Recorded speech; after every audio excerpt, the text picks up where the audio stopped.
A vision that changed the course of history.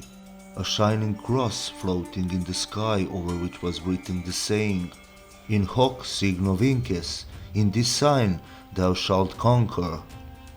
Legend has it that later, after a prophetic dream, Constantine ordered the Chi symbol, the initial letters of the word Christ in Greek, to be placed on the shields of his legions. Constantine won a victory over his rival Maxentius, and that victory was later presented by the Church as a miraculous victory of Christianity over paganism. What is actually the truth?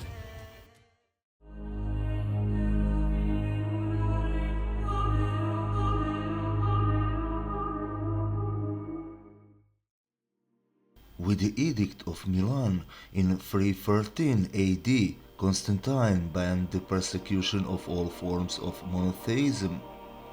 From the point of view of Christians, he becomes a true savior, rescuing Christian religious communities after centuries of imperial persecution. On the other hand, who actually gained the most?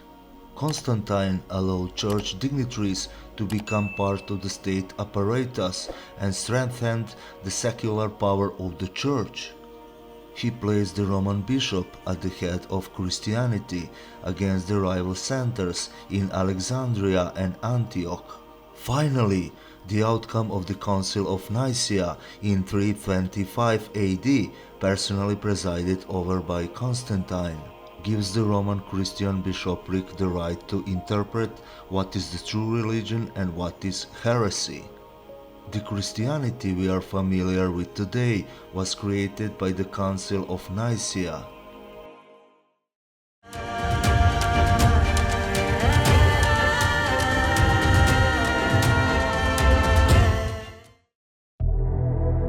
The cult of Sol Invictus, Invincible Sun, first appeared in Rome a century before Constantine the Great. The cult, originally of Syrian origin, had some elements of Baal and Astarte worship, but was essentially monotheistic. At the center of the belief was the sun god as the sum of all other forms of deities. Why does this all matter? Contrary to tradition, Constantine the Great did not declare Christianity the official state religion of Rome. The state religion was actually pagan sun worship, according to one witness who followed Constantine's army. Even the apparition before the decisive battle was not an apparition with Christian hints, but of the mentioned sun god. Likewise, the Chi monogram cannot be attributed to Constantine either. An inscription with that monogram was found on one of the graves in Pompeii and was created 2 centuries earlier. For the Sol Invictus cult, the most important day of the year was December 25th, the holiday called Natalis Invictus, the birth or rebirth of the sun. Are you familiar with this date in Christianity?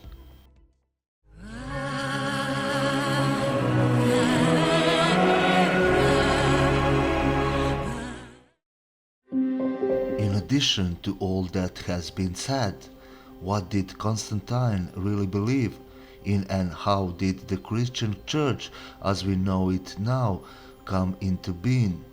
According to some authors, Constantine chose the Christian God, God the Father, as his official patron.